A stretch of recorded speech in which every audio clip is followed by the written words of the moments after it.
السلام عليكم ورحمة الله. الحمد لله نحمده ونستعينه ونستغفره ونؤمن به ونتوكل عليه ونعوذ بالله من شرور أنفسنا ومن سيئات أعمالنا. من يهد الله فلا مضل له ومن يضلل فلا هادي له. ونشهد أن لا إله إلا الله وحده لا شريك له. ونشهد أن سيدنا مولانا محمدا عبده ورسوله. اللهم صل على سيدنا مولانا محمد طب القلوب والدوائها وعافية الأبدان وشفائها ونور الأبصار وضيائها وعلى آله وأصحابه وسلم. ربي اشرح لي صدري ويسر لي أمري واحلل عقدة من لساني يفقهوا قولي. ربي زدني علما. أما بعد، فقد قال الله تعالى في القرآن الكريم وفي القرآن المجيد: أعوذ بالله من الشيطان الرجيم بفضل بسم الله الرحمن الرحيم. ومكروا ومكر الله والله خير الماكرين. صدق الله العلي العظيم. عن عبد الله رضي الله تعالى عنه قال: قال رسول الله صلى الله عليه وسلم: إنها ستكون بعدي أثرة وأمور تنكرونها. قالوا: يا رسول الله كيف تأمر من أدرك منا ذلك؟ قال: تؤدون الحق الذي عليكم وتسألون الله الذي لكم. أو قال نبينا صلى الله عليه وسلم: صدق رسول النبي الكريم. அளவெல்லா அருளும் நிகழா அன்பும் விண்ணையும் மண்ணையும் என்னையும் உங்களையும் தரம் பார்த்து தடம் பார்த்து தக்க சமயத்தில் தருவோர் மூலம் தந்து கொண்டே இருக்கக்கூடிய தயான தன்மை படைத்த தர்ம பிரபாகிய தர்ம கத்தாவாகிய வல்லோன் அல்லாஹுவிற்கே எல்லா புகழும் உரித்தது. இன்னும் அவனின் தூதர் நமது நாயக காத்தம் நபி முத்திர நபி சமல் நபி சீர நபி அஹமது முஸ்தபா முஹம்மது அல்லாஹ் சர்தார் ஆயிரம் ரசூலே கரீம் ஸல்லல்லாஹு அலைஹி வஸல்லம் அன்னார்கள் மீதும் அன்னார்களுடைய அளவில்லா குடும்பத்தார்கள் மீதும் அவர்களை பின்பற்றி நடந்து வந்த சத்திய உத்தம சஹாபா பெருமக்கள், தாபீன்கள், தபா தாபீன்கள், அவுலியாக்கள், அன்பியாக்கள், நாதாக்கள், சுஹதாக்கள், முத்தகீன்கள், மேலும் நல்லடியார்கள் மீதும் உங்கள் மீதும் என் மீதும் இறைவனுடைய சாந்தி என்னும் சமாதானமடை என்றென்றும் நிகழ்ந்து கொண்டே இருக்கட்டுமாக. அல்லாஹு தஆலா நமக்கு பரிபூர்ணமான ஈமானையும் அந்த ஈமானில் உள்ள பிடிப்பையும் அதிகப்படுத்தி தந்தார் உரிவானாக.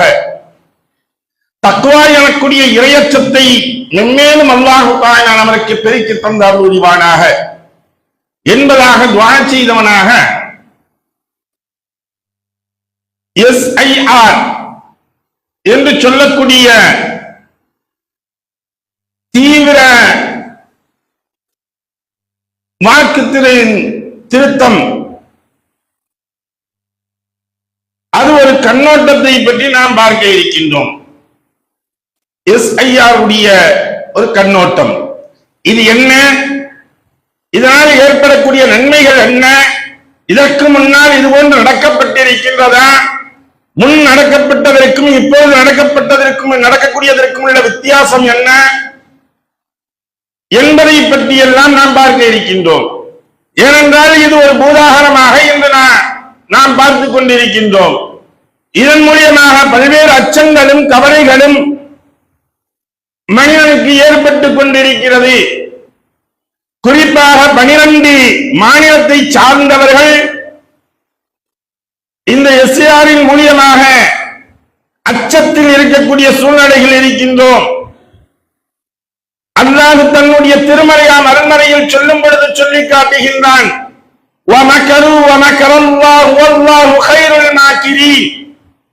நீங்களும் சூழ்ச்சியாளர்கள், அல்லாஹும் சூழ்ச்சியாளர்.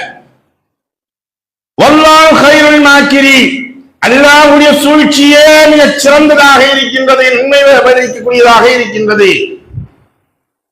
ஆக இது போன்ற ஒரு சூழ்ச்சியான ஒரு சூழ்நிலைகள் எல்லாம் உள்ளடக்கியதாக கொண்டு வரப்பட்டிருந்தாலும் சரி, இப்பொழுது இருக்கக்கூடிய மத்திய நடுவண் அரசு செய்யும் பொழுது பல்வேறு கவலைகள், சஞ்சலங்கள், பயங்கள் எல்லாம் ஏற்படுகின்றது. இதற்கு முன்னாலும் செய்யப்பட்டிருக்கிறதா என்றால் ஆம், இதற்கு முன்னாலும் செய்யப்பட்டிருக்கின்றது. ஒவ்வொரு 20 வருடத்திற்கு ஒரு முறையும் இந்த SIR என்று சொல்லக்கூடிய இந்த வழிமுறைகள் நடைமுறையை கொண்டு வருவார்கள். வாக்காளர் பட்டியலில் சிறப்பு தீவிர திருத்த பணிகள் என்பது 20 ஆண்டுகளுக்கு ஒரு முறைகள் இது நடந்து கொண்டேதான் இருக்கும். இன்றல்ல, புதிதல்ல, இதற்கு முன்னாலும் நடந்திருக்கின்றது. இதற்கு முன்பதாக 2002ஆம் ஆண்டு இந்த பணிகளை மத்திய நடுவண் அரசு எடுத்திருக்கின்றது. 1951ஆம் ஆண்டு முதல் 2004ஆம் ஆண்டு வரை ஏறத்தாழ 8 முறைகள் இது போன்ற SIR என்று சொல்லக்கூடிய வாக்காளர் பட்டியல் சிறப்பு தீவிர திருத்தத்தை மேற்கொண்டிருக்கின்றது தேர்தல் ஆணையம். ஆனால் அப்பொழுதெல்லாம் இந்த பயங்கள் என்பது வரவில்லை. வாக்காளர் பட்டியலை பொறுத்தவரை தேர்தல் ஆணையம் 2 விதமான பணிகளை அது கையில் எடுக்கும், மேற்கொள்கின்றது. 2 விதமான பணிகளை மேற்கொள்கின்றது. ஆண்டுதோறும் நடைபெறும் பணிகள், வருடந்தோறும் பணிகளை நடத்தி கொண்டிருக்கும். அந்த பணிகள் ஆண்டுதோறும் நடக்கக்கூடிய பணிகளுக்கு SSR என்று சொல்வார்கள். இது நடைமுறையில் இருந்து கொண்டுதான் இருக்கின்றது. ஒவ்வொரு ஆண்டுகளும் பெயர்களை சேர்ப்பதாக இருந்தால் அதில் சேர்த்துக் கொள்ளலாம், நீக்குவதாக இருந்தால் நீக்கிக் கொள்ளலாம். ஆண்டுதோறும் ஜனவரி மாதம் அன்று இந்த வாக்காள வரைவு பட்டியலை வெளியிடும். அதுபோன்று கடந்த 2024ஆம் ஆண்டு வெளியிடப்பட்ட பட்டியல் தான் இன்றும் தேர்தல் ஆணையத்துடைய அதிகாரப்பூர்வமான வெப்சைட்டில் இருக்கின்றது. இப்பொழுது நாம் பார்ப்பதற்கு முன்பதாக, SIR-ஐ நாம் சந்திப்பதற்கு முன்பதாக நம்முடைய பெயர்கள் கடந்த 2024ஆம் ஆண்டு 2024ஆம் ஆண்டு நாம் நம்முடைய பெயர்கள் அந்த பட்டியலில் இருக்கிறதா என்பதை முழுமையாக பார்க்க வேண்டும். அல்லது 2002இலிருந்து நாம் வாக்களித்துள்ளோமா, அதிலிருந்து நம்முடைய பெயர்கள் தொடர்ச்சியாக இருக்கிறதா இல்லையா என்பதை வெரிபிகேஷன் செய்வதற்காக வேண்டியும் ஒரு இணையதளத்தை கொடுக்கப்பட்டிருக்கின்றது. நம்முடைய தொகுதி பூம்புகார் தொகுதியில் இருக்கக்கூடிய சட்டமன்றங்களை எடுத்து பார்க்கக்கூடிய சமயங்களில் பல்வேறு இடங்களை சார்ந்த ஊர்கள் வருகின்றது. அது எத்தனை ஊர்கள், எத்தனை வாக்குச்சாவடிகள் இருக்கின்றது, எந்தெந்த வாக்குச்சாவடிகளில் யாரார் வாக்களிக்கின்றார்கள், எந்த தெருவை சார்ந்தவர்கள் வாக்களிக்கின்றார்கள், உங்களுடைய வாக்காளருடைய அடையாள எண் அனைத்தும் அதில் குறிப்பிடப்பட்டிருக்கும். அதுபோன்று பார்க்கக்கூடிய சமயங்களில் இந்த சேந்தமங்கலத்தில் பள்ளிக்கூடத்தில் அளிக்கக்கூடிய வாக்குகள் எத்தனை வாக்குகள் என்பது தனியாக அது காட்டுகின்றது. அதெல்லாம் பார்க்கப்பட்டிருக்கின்றது. ஆக இது ஆண்டுதோறும் நடந்து கொண்டிருக்கக்கூடியது. 20 ஆண்டுகளுக்கு ஒரு முறை நடத்தக்கூடிய பணி என்பது இருக்கின்றது. இதுதான் SIR என்று சொல்லக்கூடிய தீவிர வாக்காளருடைய திருத்தத்துடைய பணிகள். விண்ணப்ப படிவத்துடன் அதிகாரிகள் நம்மளுடைய வீட்டிற்கு வருவார்கள். இதற்கு முன்னாடி வருஷத்திற்கு ஒரு முறை செய்யக்கூடியது இருக்குது. அப்ப அதிகாரிகள் வரமாட்டாங்க. நாம் அந்த தேதிகளை அறிவித்திருப்பார்கள். இத்தனாம் தேதிக்குள் பிறந்தவர்கள் வாக்காளர்களாக புதிய வாக்காளர்களாக சேர்ந்து கொள்ளலாம். அதற்குரிய படிவத்தை கொடுப்பார்கள், நாம் அங்கே சென்று வாங்கிக் கொள்ளலாம். அல்லது மின்னணுவின் மூலியமாக நாம் அதில் படிவத்தை நிரப்பி அனுப்பலாம். இதுபோன்று அனுப்பக்கூடிய சமயங்களில் நமக்கு அது பூர்த்தியாகி வந்துவிடும். ஆனால் இந்த 20 ஆண்டுகளுக்கு ஒரு முறை செய்யக்கூடிய திருத்தம் என்பது இருக்கின்றது. SAR என்று சொல்லக்கூடிய இந்த திருத்தம் நமது வீடு வீடாக தேடி ஒவ்வொரு வீடாக அதிகாரிகள் வருவார்கள். இவர்கள் வரக்கூடியவர்கள் என்ன செய்வார்கள் என்பது பற்றி இதற்கு முன்னாடி ஜமாத்துலமா சொல்லியிருக்க எல்லாம் நம்ம சொல்லியிருக்கோம். சென்ற வாரங்கள் கூட அதோடைய சற்று பார்த்தோம். இந்த கடைசி நேரங்களில் அதை பார்ப்போம். யாருக்கு இது எளிதானது, யாருக்கு இது கடுமையானது? இந்த வரக்கூடிய SAR என்று சொல்லக்கூடியது யாருக்கு லேசாக இருக்கும், யாருக்கு கடுமையாக இருக்கும், அதை நாம பார்ப்போம். 2002 முதல் 2004 வரை நடைபெற்ற SAR நடைமுறையின் அடிப்படையில் வெளியிடப்பட்டதுடைய அந்த வாக்காளருடைய பட்டியலில் யாருடைய பெயர்கள் இப்போதும் இருக்குமோ அவர்களுக்கு எவ்வித பிரச்சனையும் இல்லை. அவங்களுக்கு எந்த ஒரு பிரச்சனையும் இல்லை. அப்படின்னா என்னன்னா 1984 ஒரு மனிதன் பிறந்திருக்கின்றான். 1987க்கு 7 அல்லது அதற்கு முன்பதாக பிறந்த நபர்கள் எல்லாம் 2002 முதல் 2004 வரை அந்த SAR என்று சொல்லக்கூடிய தீவிர வாக்காளர் பட்டியல் சீர்திருத்தம் செய்யப்பட்டது. அதில் அவங்களுடைய பெயர்கள் எல்லாம் சரியான முறையில் ஏறி இருக்கும். பார்க்கணும், முன்னாடி நடந்தது ஈராண்டு காலங்களாக நடந்திருக்கு. 2002 ஆரம்பிக்கப்பட்டு முடிவுகள் 2004 வெளியாக இருக்கிறது. ஆனால் இப்பொழுது இருக்கக்கூடியது எப்படி இருக்காங்க? நவம்பர்ல ஆரம்பிச்சு நவம்பர்ல முடிக்கிறாங்க. ஒரு மாச காலம் தான். நவம்பர்ல ஆரம்பிச்சு டிசம்பருக்குள்ள எல்லாம் முடிஞ்சிடணும். அதுக்கு பின்னாடி கொஞ்சம் கெடுதல் கொடுக்கின்றார்கள், நோட்டீஸ்கள் அனுப்பப்படக்கூடியது. அதெல்லாம் என்னங்கிறது பின்னாடி நம்ம பார்த்துட்டு வருவோம். இப்ப 1987க்கு முன்பு பிறந்தவர்களுக்குத்தான் இது சாத்தியக்கூறான ஒன்றாக இருக்கின்றது. அவர்களுக்கு அப்பொழுது 2004 பார்த்தா 18 வயசு அடைந்திருப்பாங்க. அவங்க ஓட்டுரிமை பெற்றிருப்பார்கள். ஆனால் யாருடைய பெயர் முந்திய SAR பட்டியலில் இல்லையோ, யாருடைய பெயர்கள் இந்த பட்டியலில் இல்லையோ அப்பொழுது அவர்கள் பெற்றோர்களுடைய பெயர் அதில் இடம்பெற்றிருந்தாலும் பிரச்சனை இல்லை. நான் என்னுடைய பெயர் அது இல்ல, ஆனா எங்க அத்தாவுடைய பெயர் இருக்குது, வாக்காளர் பட்டியல் இருந்துச்சு, அல்லது என்னுடைய தாயாருடைய பெயர் இருந்துச்சுன்னா அப்ப அவங்களுக்கு பிரச்சனை இல்லை. அதை அவங்க குறிப்பிட்டுக்கலாம். இந்த இரண்டும் இல்லாத போதுதான் அவர்களுக்கு தங்களுடைய குடியுரிமை ஆதாரங்களை காட்டி தனது குடியுரிமையை நிரூபிக்க வேண்டிய அவசியம் அவர்கள் இருக்கிறது. அதற்காக வேண்டி இவங்க எடுத்துக்கொள்ளக்கூடிய காலகட்டம் எவ்வளவு? நவம்பர் 4 இருந்து டிசம்பர் 4 வரை வீடு வீடாக இவங்க வருவாங்க. இவங்க வரக்கூடியவர்கள் யார் வருவாங்க?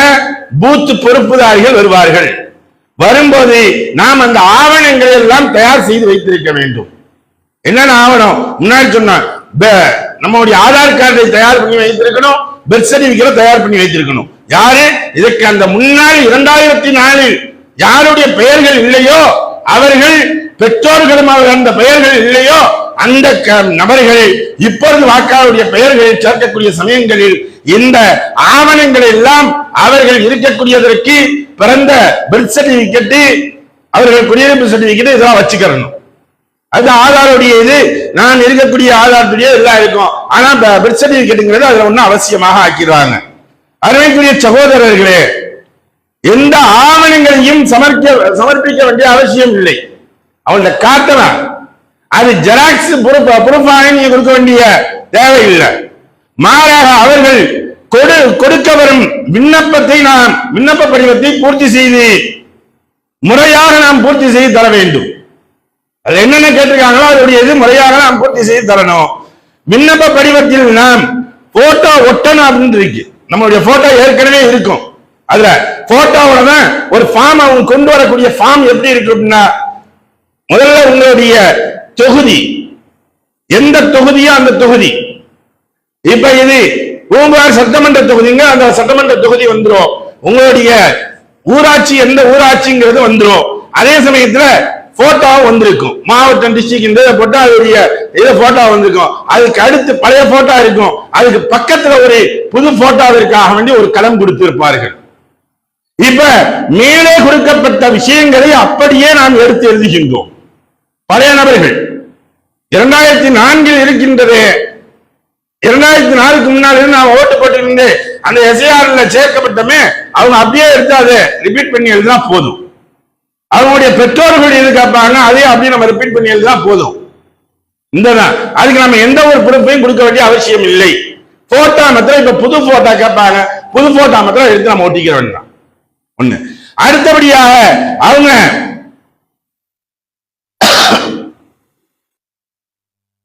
மேலும் விண்ணப்ப படிவத்தை பூர்த்தி செய்த பின் அதனுடைய ஒரு நகலை நம்மிடம் வாங்கி வச்சிருக்கணும்.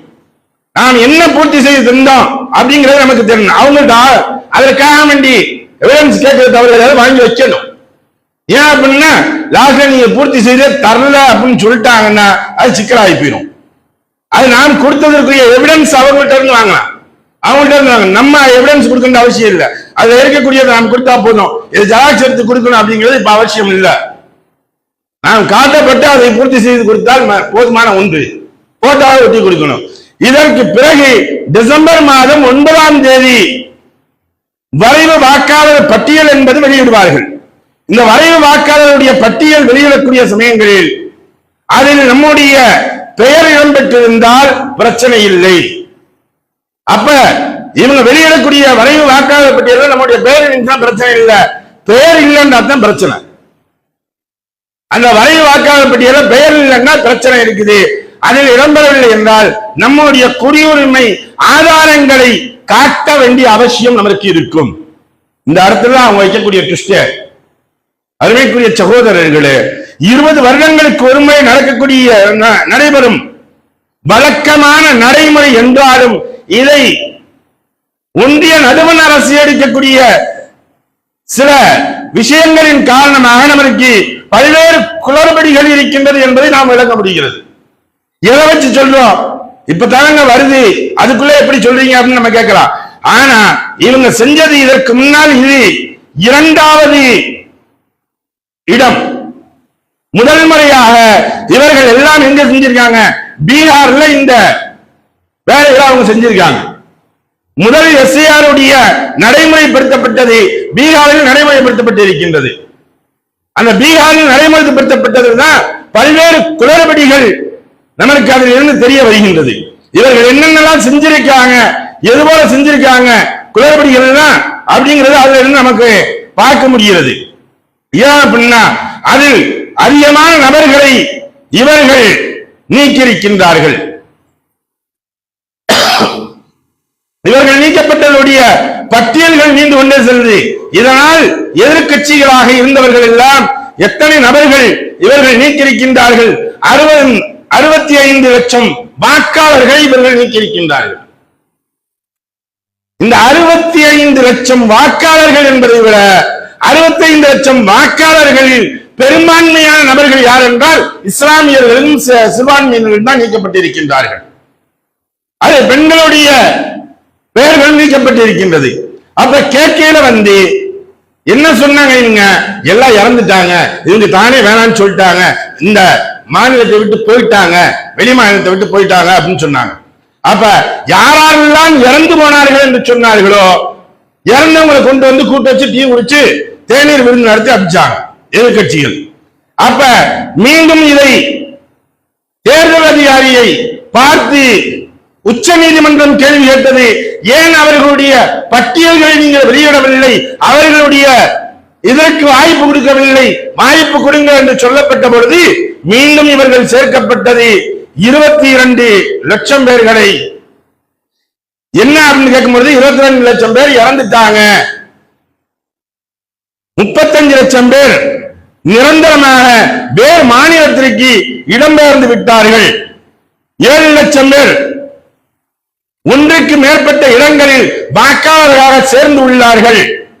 1.2 லட்சம் பேர் இன்னும் தங்கள் படிவங்களை சமர்ப்பிக்கவில்லை என்பதாக சொல்லி தேர்தல் ஆணையம் அதற்கு விளக்கம் கொடுத்தது.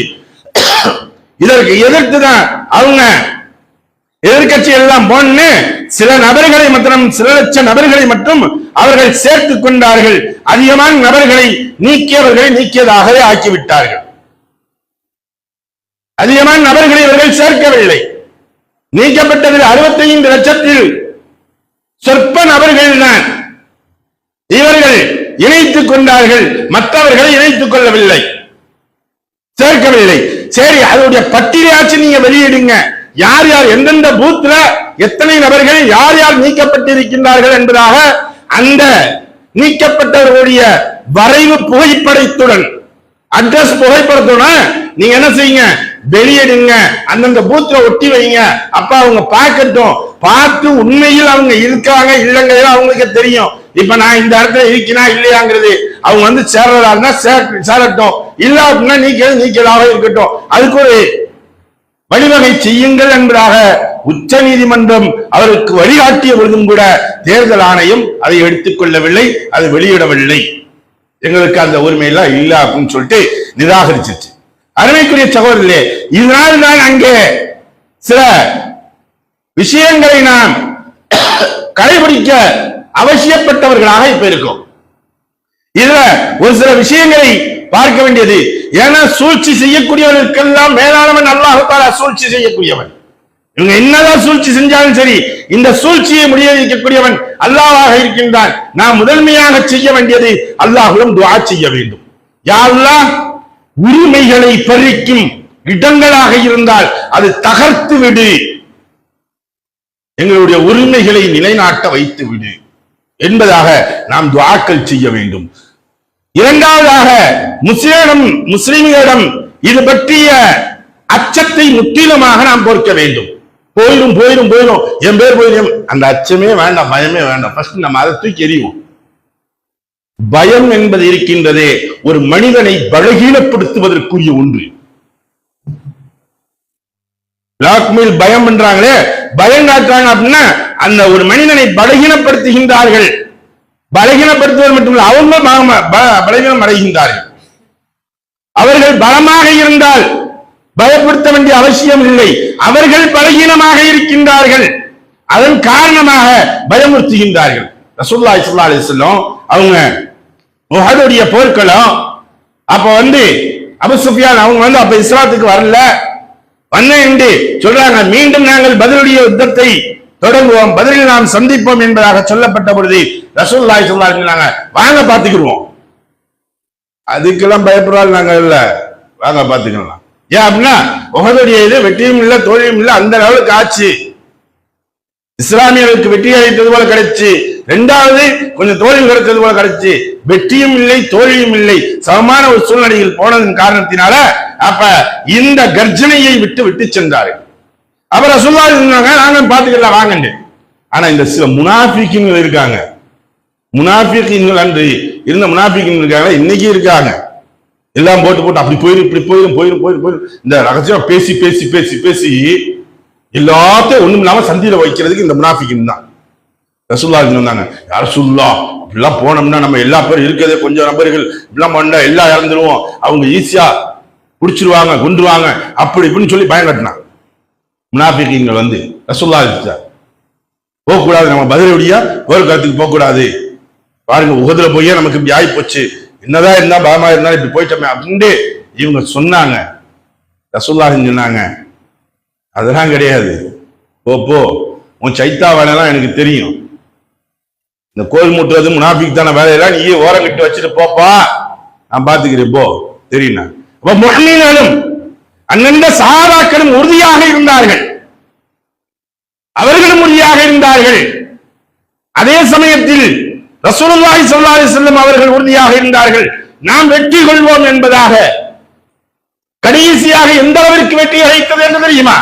ஃபதஹ மக்கா, மக்காவை கைப்பற்றும் அளவிற்கு அல்லாஹ் தஆலா வெற்றியை கொடுத்தார். மாபெரும் வெற்றிகளை ரசூலுல்லாஹி ஸல்லல்லாஹு அலைஹி வஸல்லம் தொடர்ச்சியாக கண்டார்கள். தோல்வி என்பதே காணவில்லை. அதற்கு பின்னால் எடுக்கப்பட்ட எல்லா போர்களிலும் வெற்றிதான். ஒரு முனாஃபிக்கின் சொல்லக்கூடியதை வச்சுக்கிட்டு பயந்திருந்து பின்வாங்கணும்டா மொத்தத்துக்கு என்ன ஆயிரும்? தோல்வி அன்னைக்கு வர்றது மட்டும் இல்ல, மொத்தத்துக்கு ஒண்ணும் இல்லாம போயிருக்கும். அல்லாஹ் காப்பாற்றும். ஆக என்ன இந்த இடத்தில் நாம் இருக்கக்கூடியது, எப்பொழுதும் அச்சம் என்பது இருக்கக்கூடாது.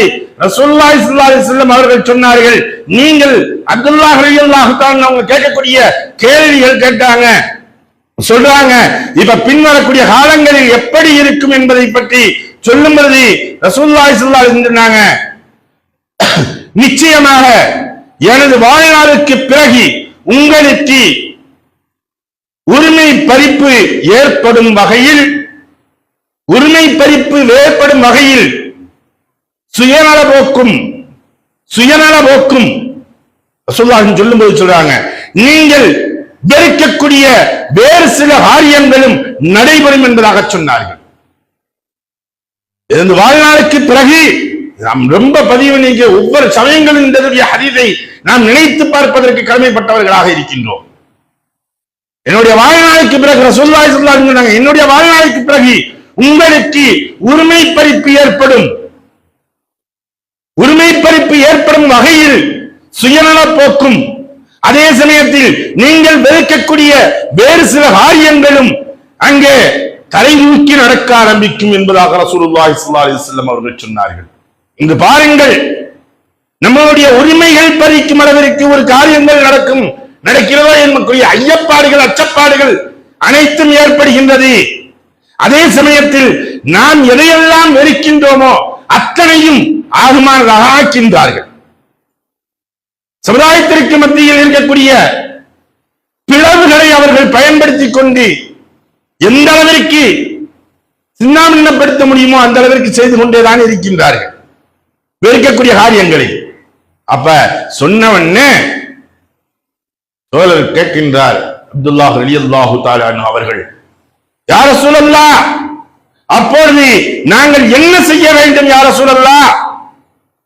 நீங்கள் எங்களுக்கு கட்டளையிடுகிறீர்கள், என்ன செய்யணும்னு சொல்லி நீங்க கட்டளையிடுறீங்க, சொல்லுங்க யா ரசூலல்லாஹ் என்பதாக வினவிய போது அதற்கு மாணவி ஸல்லல்லாஹு அலைஹி வஸல்லம் அவர்கள் சொன்னார்கள், உங்கள் கடமைகளை நீங்கள் நிறைவேற்றுங்கள், உங்களுக்கு சேர வேண்டிய உரிமைகளை அல்லாஹ்விடமே நீங்கள் கேளுங்கள், உங்களுக்கு என்ன உரிமைகள் வேண்டுமோ அதை நீங்கள் அல்லாஹ்விடமே கேளுங்கள் என்று ரசூலுல்லாஹி ஸல்லல்லாஹு அலைஹி வஸல்லம் அவர்கள் சொன்னார்கள். அப்ப நாம் துஆவை முன்வைக்க வேண்டும், அல்லாஹ்விடம் நாம் கேட்க வேண்டும், ஆனால் அதே சமயத்தில் முயற்சிகளும் எடுக்க வேண்டும். வீட்டுல உட்கார்ந்துகிட்டு எல்லா உரிமையும் எனக்கு வந்துரும் அப்படின்னு நம்ம நினைச்சிடக்கூடாது. இது சஹீஹ் புகாரி ஷரீஃபில் இடம்பெற்று இருக்கின்றது. அருமைக்குரிய சகோதரர்களே, தாய்வில் இருந்து கடுமையான மனவர்த்தத்துடன் ரசூலுல்லாஹி ஸல்லல்லாஹு அலைஹி வஸல்லம் அவர்கள் திரும்பும் போது கேட்ட துஆவை நாமும் கேட்கும் நிலை உள்ளது. இப்பொழுது தாயிப் நாட்டில் போன சமயத்தில் ரசூலுல்லாஹி ஸல்லல்லாஹு அலைஹி வஸல்லம் அவர்களை இன்னல்கள், இடுக்கண்கள், துன்பங்கள், துயரங்கள், கல்லால், சொல்லால், அடிகளால், பேச்சுக்களால், வசைபாடுவதால் அனைத்தும் செய்தார்கள். நக்கல் செய்தார்கள், நையாண்டி செய்தார்கள், கேவலமாக பார்த்தார்கள். அப்ப ரசூலுல்லாஹி கேட்ட துஆ, அல்லாஹும்ம இலைக அஷ்கு ضعف قوتي وقلة حيلتي وهوني هذا على الناس يا ارحم الراحمين என்பதாக ரசூலுல்லாஹி ஸல்லல்லாஹு அலைஹி வஸல்லம் அவர் நீண்ட துஆக்களை செய்தார்கள். அருமைக்குரிய சகோதரர்களே, ரப்பே, மற்றவர்கள் சூழ்ச்சி செய்வது போல் எங்களுக்கு எந்த சூழ்ச்சியும் எங்களுக்கு தெரியாது. மற்றவர்கள் செய்யக்கூடிய சூழ்ச்சிகள் ஒன்று எந்த ஒரு சூழ்ச்சியும் எங்களுக்கு தெரியாது. ரப்பே, எங்களின் இயலாமையை உன்னிடமே முறையிடுகின்றோம். எதிர்க்கமில்ல, எதிர்க்கையுமில்ல, இந்த இயலாமையை நான் உன்னிடமே முறையிடுகின்றேன். ரப்பே, வேறு யாரிடமும் சென்று நாங்கள் முறையிட முடியும்? உன்னை தவிர வேறு யாரிடத்தில் போய் நாங்கள் முறையிட முடியும்? ரப்பே, மேற்காடும் கருத்தின்படிதான் உள்ள இந்த துஆக்களை நாம் ஒவ்வொருவரும் இந்த துஆவை நாம் கேட்க வேண்டிய அவசியத்தில் இருக்கின்றோம். துஆ என்பது எல்லாத்தையும் சாதிக்கும் என்பதற்கு உதாரணம் ஹஜ்ஜாஜ் பற்றிய ஒரு சம்பவமே அதற்கு உதாரணமாக இருக்கின்றது. ரசூலுல்லாஹ் சொல்லும் பொழுது சுருக்கமாக சொன்னாங்க, அத்துஆ முஹல் இபாதா, துஆ என்கிறது இபாதத்தினுடைய மூளையாக இருக்கின்றது. மூளை என்பது இந்த தலையில் இருக்கக்கூடிய மூளை இல்லை என்பதாகவும் அது விளக்கம் எழுதுகின்றார்கள். முஃபஸ்ஸீர்கள் விளக்கம் கொடுக்கும் பொழுது அது எந்த மூளை என்பதாக சொல்லும் பொழுது இந்த எலும்புகளுடைய ஜாயிண்டுகள் அந்த முட்டெலும்புக்குள்ள இருக்குமே, உறிஞ்சி நாம் குடிக்க வந்த ஆடுகள் பார்க்கும் பொழுது அந்த நள்ளி எலும்புகள் இருந்து உள்ளே இருந்து வரக்கூடிய ஒன்று இருக்கின்றதை இதற்கு மூளை என்பதாக சொல்வார்கள். அந்த மூளை தண்ணீர் சத்துகள், அந்த சத்துகள் உடைந்து விட்டால் போய்விட்டால் எலும்புகளுடைய பலகீனப்பட்டுவிடும். ஒரு மனிதனுக்கு எலும்புகள் பலகீனப்பட்டால் அவன் நிற்பதற்கோ நடப்பதற்கோ பிடிப்பதற்கோ எல்லாவற்றிற்கும் அவருக்கு இடையூறாக இடைஞ்சலாக ஆகிவிடும். எலும்பு என்பது முக்கியமான ஒன்று.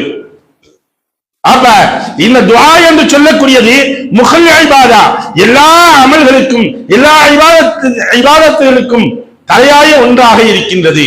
அதனால துஆக்களில் அதிகமாக நாம் கவனம் செலுத்த வேண்டும் என்பதாக சொன்னார். ஹஜ்ஜாஜ் கொடுங்கோலன் ஹஜ்ஜாஜ் என்பதாக நாம் சொல்வோம். கடைசியாக அந்த கர்பலாவுடைய போரில் கடைசியாக கொல்லப்பட்டது யார் என்று தெரியுமா? ஹஜ்ஜாஜ் கொண்டது ஸஅத் இப்னு ஸுவைர் ரலியல்லாஹு தஆலா அவர்களைத்தான். ஸஅத் இப்னு ஸுவைர் ரலியல்லாஹு தஆலா அவர்களை கொலை செய்வதற்காக வேண்டி கொண்டு வரப்பட்டுள்ளது. அப்ப அவங்க பார்த்து கேட்கிறார், ஹஜ்ஜாஜ் உன்னை எப்படி கொல்லட்டும் என்பதாக ஸஅத் இப்னு ஸுவைர் ரலியல்லாஹு தஆலா அவங்கள்ட்ட கேட்கிறார். நம்மகிட்ட வந்து இது போல ஒரு ஆள் கேட்டா எப்படிங்க இருக்கும்?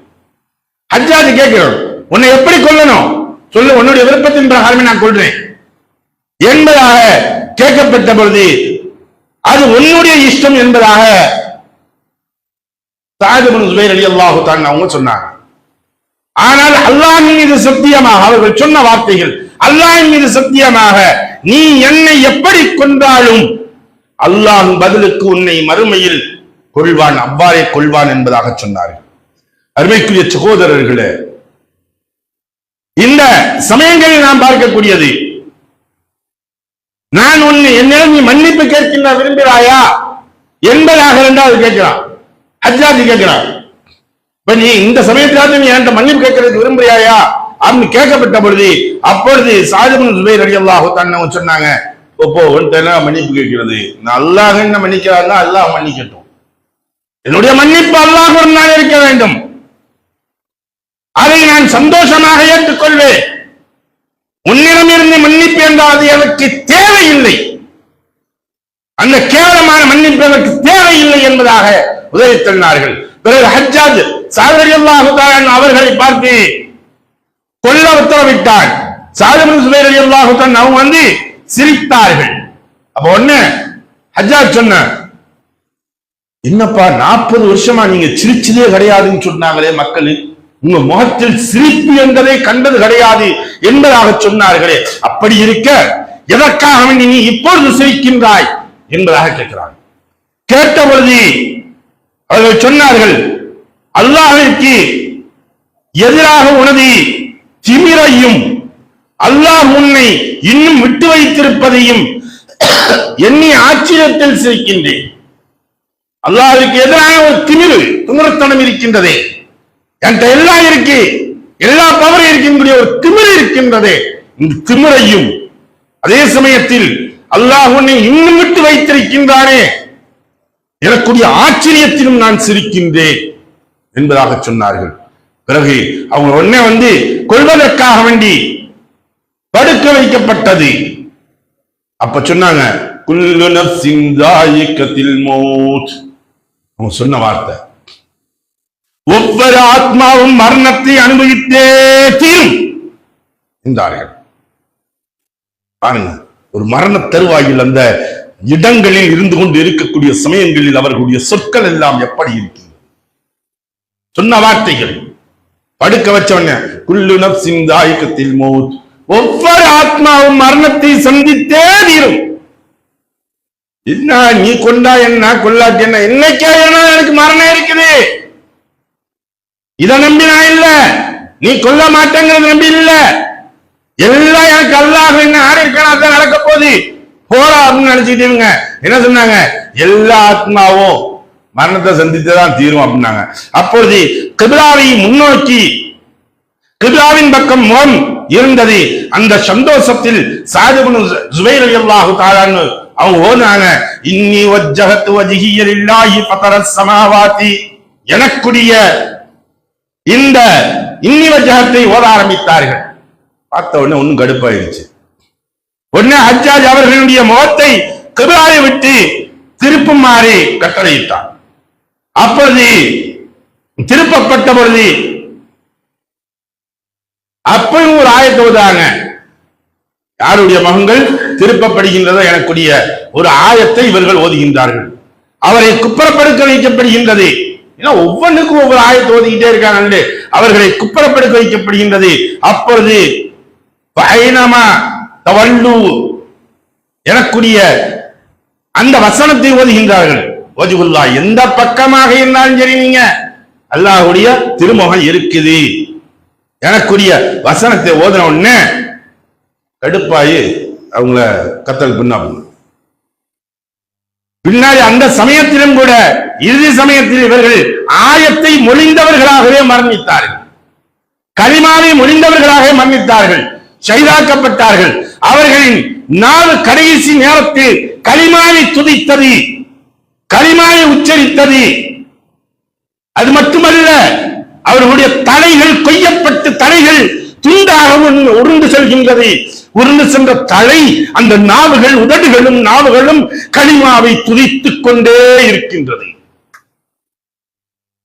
உடம்பில் இருந்து தலைகள் பிரிக்கப்பட்ட பொழுதும் கூட கலிமாவுடைய உச்சரிப்புகளில் இருந்து செல்லவில்லை. அருமைக்குரிய சகோதரர்களே, இந்த கடைசி நேரத்திலும் கூட அவர்கள் சொன்ன வார்த்தைகள் இருக்கின்றதே, அல்லாஹ் ஒண்ணு விட்டு வச்சிருக்கான் பாரு அப்படின்ட்டு இவங்க செஞ்ச துவா, கடைசியாக கேட்ட துவா இருக்கு தெரியுமா?